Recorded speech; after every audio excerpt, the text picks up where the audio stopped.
bonjour à tous. La cérémonie va commencer. Merci d'éteindre vos téléphones portables. Comment t'appelles là? Ah bah je fais une vidéo. Ensemble, à mon commandement, et à vous!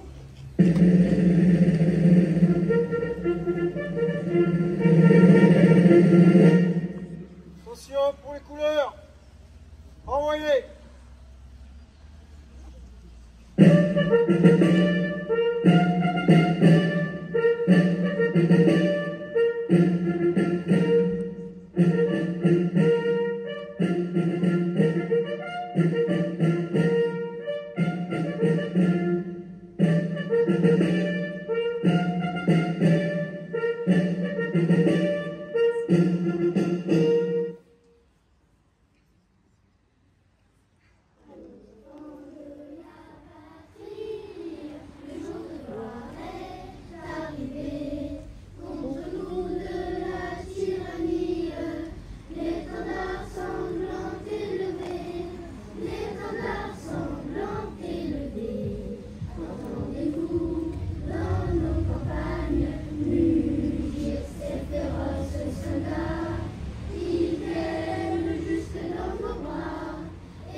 Ouvrez le vent.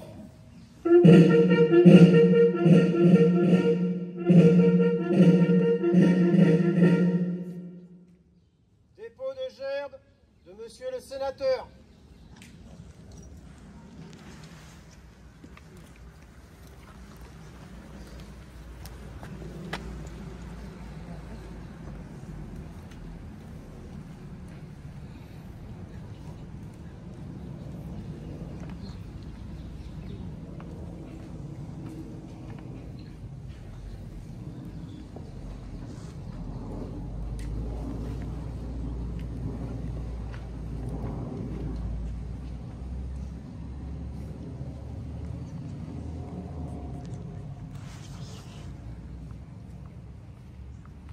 Dépôt de gerbe de monsieur le député.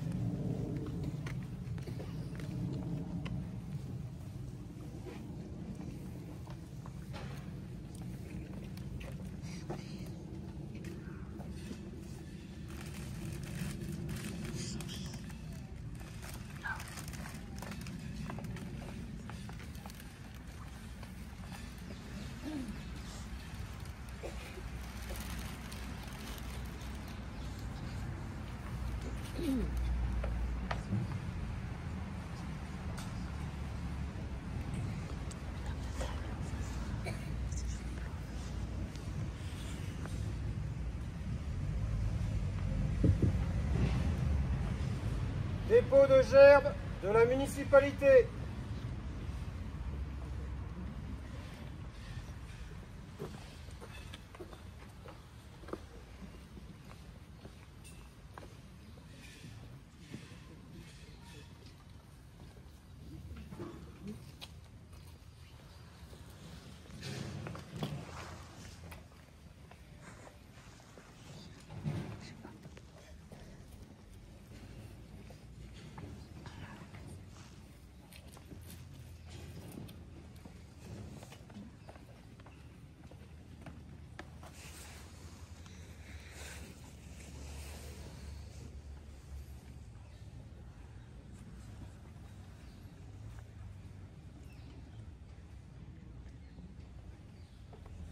Dépôt de gerbe du conseiller départemental.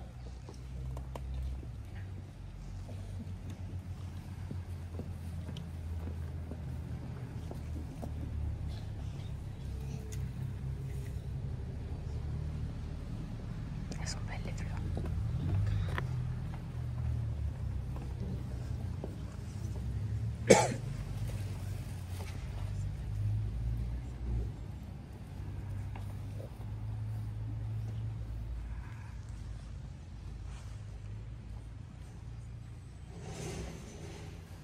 Dépôt de gerbe Les anciens combattants, la FNACA.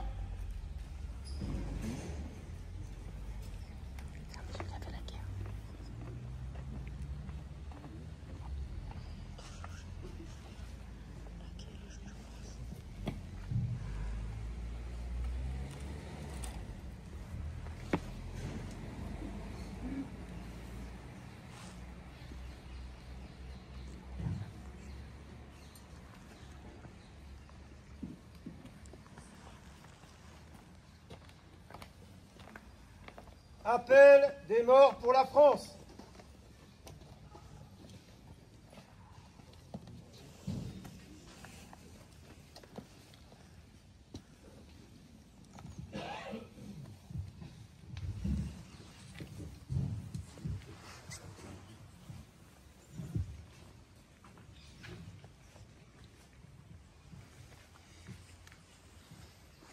Gauthier Raoul. Mort pour la France. Hamel Édouard. Mort pour la France. Hugues Augustin. Mort pour la France. Masson Edmond. Mort pour la France. Seignès Georges. Mort pour la France. Rambourg Maurice. Mort pour la France. No Jean. Mort pour la France. Vauclair Pierre. Mort au champ d'honneur. Lamblin Fernand. Mort au champ d'honneur.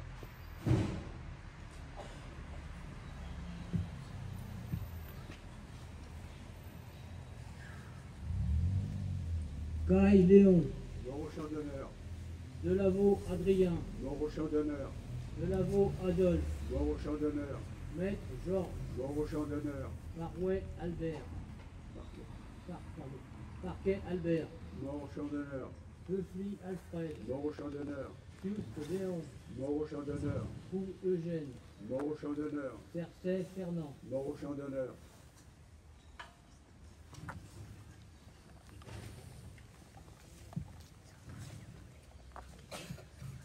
Caffin Léon. Mort au champ d'honneur. Dallène Alfred. Mort au champ d'honneur. Hugues Maxime. Mort au champ d'honneur. Cartry Joseph. Mort au champ d'honneur. L'enfant Armand. Mort au champ d'honneur. Vilain Fernand. Mort au champ d'honneur. Mathieu Émile. Mort au champ d'honneur.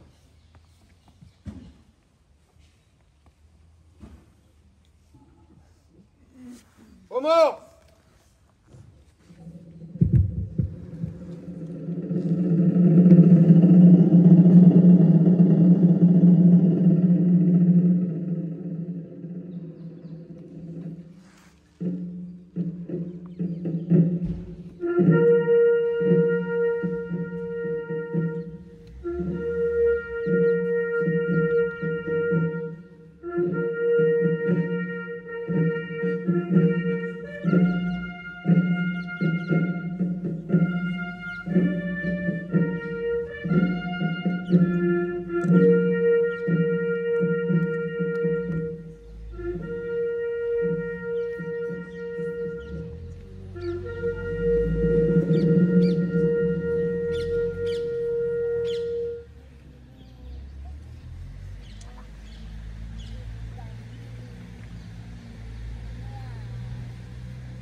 Fermez le vent.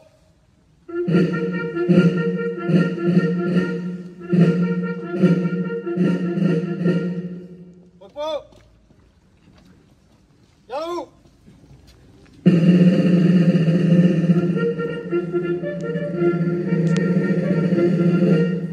Ouvrez le vent.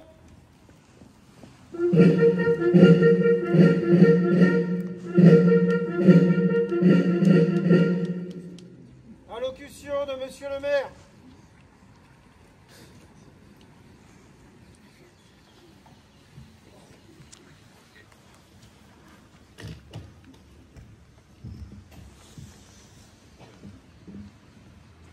Message de Madame Catherine Vautrin, ministre des Armées et des Anciens Combattants, et de Madame Alice Ruffo, ministre déléguée auprès de la ministre des Armées et des Anciens Combattants. Nous sommes donc le 11 novembre 2025. Le 11 novembre, la France écoute battre son cœur. Elle se recueille devant les noms de ceux qui ont donné leur vie pour que nous vivions libres. Elle se rassemble pour commémorer la victoire et célébrer la paix. C'était il y a 107 ans. Au fracas des armes succédait le silence des plaines dévastées de Champagne, des vallées de la Meuse, des forêts d'Argonne.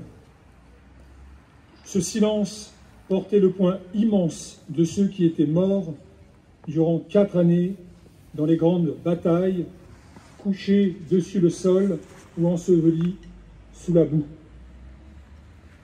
1 400 000 soldats tombés au champ d'honneur, autant de familles meurtries, 4 millions de blessés et de mutilés. Et parmi ceux qui apparemment seraient donc indemnes, combien de nuits hantées par des terreurs sans fin. Chaque année, devant les monuments de nos communes, les générations se rejoignent. Unis dans cette mémoire, nous rendons visible l'idéal qui nous tient debout, le sens que nous avons donné à notre histoire, le projet collectif que nous poursuivons au-delà des tragédies. Construire un tel ordre que la liberté, la sécurité et la dignité de chacun y soient donc garanties, selon les mots du général de Gaulle en 1941. Ce projet a un nom, c'est la République. La République a donné à chaque soldat mort pour la France, aussi anonyme soit-il, d'être honoré à la place la plus élevée, celle qu'occupe la tombe du soldat inconnu sous l'Arc de Triomphe.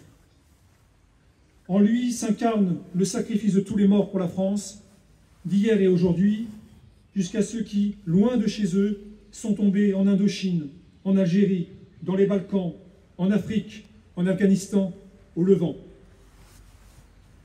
En lui se mêlent leurs visages venus de tous horizons, celui des fusillés marins bretons et des tirailleurs sénégalais, unis dans le même héroïsme à Dixmude, ceux tombés à Verdun sur les plages de Provence, ceux des francs-tireurs et partisans et des résistants du réseau Alliance, ceux de ces combattants venus d'Afrique, du Pacifique, des Amériques et d'Asie, qui reposent légèrement dans le sol, sous les croissants, les étoiles ou les croix des carrés militaires. Ceux des incorporés de force alsaciens et mosellans, pris dans le drame intime de leur conscience. Ceux qui croyaient au ciel et ceux qui n'y croyaient pas. Sur ce soldat de tous les âges, de toutes les origines, la flamme du souvenir ne s'est jamais éteinte. Il y a 100 ans, en 1925, était organisé aux Invalides le premier atelier confection du bleuet de France, devenu le symbole de la solidarité avec le monde combattant. Cette petite fleur que nous connaissons, qui poussait dans les tranchées, témoigne de la force d'âme de la nation. Force d'âme qu'ont rappelé les commémorations du 80e anniversaire des débarquements, de la libération et de la victoire, dans une époque, la nôtre, où nous réapprenons que la guerre est possible. Assistant depuis Londres au péril qui pesait sur la survie même de la France, la philosophe Simone Weil offrait en 1942 une définition du patriotisme que chacun peut faire sienne. Le sentiment de tendresse poignante pour une chose belle, précieuse, fragile et périssable. Ce patriotisme demeure une nécessité vitale. Marc Bloch, l'homme des Lumières, dans l'armée des ombres, en incarna l'exemple. Son entrée au Panthéon le 16 juin prochain, décidée par le président de la République, rappelle que l'esprit de défaite est toujours un poison mortel. la flamme qui l'animait fut une invincible espérance. L'espérance de ceux qui ont décidé d'être forts pour protéger ce qui est juste. Cette espérance que symbolisait déjà dans le ciel de Reims, le 11 novembre 1918, les tours restées debout de la cathédrale martyre. Le 8 juillet 1962, sous ces voûtes reconstruites, était scellée la réconciliation franco-allemande pour que l'Europe vive libre et en paix. Car là sera toujours l'espérance de la France, fidèle au sacrifice de ses anciens, à ses valeurs et à ses promesses, consciente de sa vocation universelle au service de la paix. Vive la République et vive la France.